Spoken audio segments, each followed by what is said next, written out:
Hi everyone, hope you guys are all having a great day today. Today's video, I'm going to cover the whole entire market in terms of Dow Jones, Nasdaq, and S&P 500, including the economic calendar. Now, I do post these videos daily, so I encourage you to double check the latest videos, so that way you get the most up-to-date information. And in terms of economic calendars before the technical portion, for Monday, July 22nd, 2024, we have nothing scheduled, but the most important thing for the week, just keep in mind by Friday of this week, we have PCE inflation numbers, which the Fed highly regards these numbers, inflation numbers, as more accurate versus the CPI and PPI numbers. Again, that is on Friday. And then also we do have Tesla earnings coming up on Tuesday. So that is good to know because the mega cap stock could move the markets overall for the most part. Now for the analysis for Nasdaq and S&P, they're showing almost the same thing. They're showing a potential small bounce up to the upside, basically in the short term, but in the long term, I think it's going down. So for example, I'm looking at SPY ETF for S&P 500, currently at $548.99. We're pretty much at the stabilized price point right about here, where previously it was resistance about 2-3 times, resistance consolidation portion right here, and then bounce off support. And it's right now at the same level. So if we were to follow the MAC lines, which is not guaranteed that's going to happen like this, then hypothetically short term, we could be heading up. Now that could be at the 550 range, or potentially, in my opinion, either $554 or within this small channel of $555 to $556 and some change. Reason being is because the moving average is right about here for that small portion. And then if we were to head down, which I think we're heading more to the downside. Again, short term, based off MAC lines, it's showing like a potential bounce up potentially. And then longer term MAC lines, which showed that we are bearish or bullish, by the way, in terms of movement, is showing more downside, which I think we're heading down to $542 and some change range. And that is given that we have a couple of resistance touch points right about here. Yeah, we have breakouts. If I zoom in, you can see breakouts, but then there are touch points as well. And then support level as well. Yes, false breakouts too as well, but we have touch points that do bounce off as support. So the whole entire time, again, that's about $542 and some change. Can we head lower? Can we head higher? So on and so forth. Of course we can. And at one point we will, but just for the time being, small bounce up potentially, and then continuous drop. That's what I see in my opinion. Again, this is all just my opinion, so please do your own due diligence and research before buying and selling.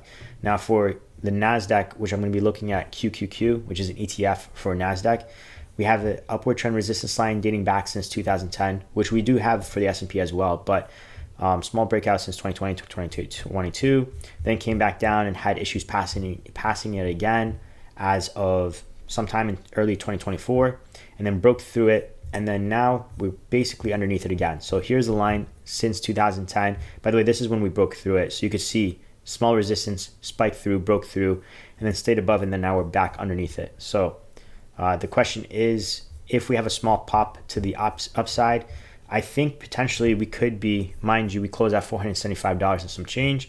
The pop to the upside could be, excuse me, somewhere about $481 and some change, hitting the moving average. And then there's somewhat a zone of like resistance right about here. So you could see touch points right about here, touch point right here, and somewhat there, arguably, and then bounce off there too. So 581 and some change. Can it go higher? Yeah, it can. The next level I would say is about 586 and some change.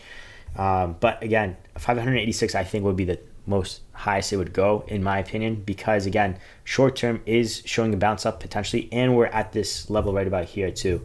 Let me show it. So since November of 2023, there was resistance, support, resistance, support, bounce off kind of thing, and resistance, and resistance as well as there. So this line's held since 2023 of November, and we're at it right now. So good time to bounce up technically, even though the MAC lines also reaffirms that.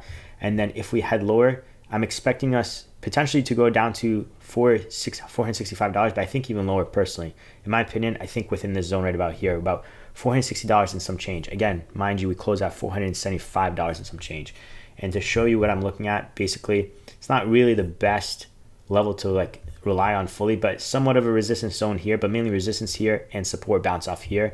So again, $460 and some change. Can it go lower? Can it go higher? Obviously, but these are the levels I'm looking for. Now for the Dow Jones, it's a little bit different than the S&P and Nasdaq. We have this upward trend resistance line dating back since 2021. Upward trend support, but it's not really important right now. If we zoom in, the Dow Jones is kind of showing a small drop and ultimately upside. So reversed of the S&P and Nasdaq, even though it's showing a small bounce, but it's like a bounce slash drop. It's like consolidation. It's not really a pure direction in the short term, but long term. By the way, long term, I mean like the next few months, not necessarily forever, because long term, all of them were at all-time highs, right? Like if you zoom out, you look at all of them, yeah, we're at all-time highs, and they just keep going up. So long term is always to the upside regardless, right? But what I mean is the next few months, the Dow Jones is mostly pointing to the upside. So we could either consolidate within this zone, which not zone, but upward trend resistance line, like we could hover around it and then go up, or we could drop down. So if we drop down, I think, by the way, we're at 40,287 points. The next level we could drop down to is pretty much between, or zone I would say, is about 40,100 points to 39,850 points. That hits the moving average, plus across the board it was resistance that could act as support. So let me go right here. So if I draw a line right about here, it's not drawing exactly. Okay, but either way, if you could see the dotted lines, horizontally it crosses over right about here, 2 touch points, 3rd touch point, and 4th touch point resistance. But for some reason, actually no, that was the wrong indication thing. But right about here, hopefully you could see it. 1, 2, 3, and then a bounce 2, so I guess that's 4, and then 5, and crossing over the moving average. So looking about 39,900, but essentially 39,890 or something like that, give or take.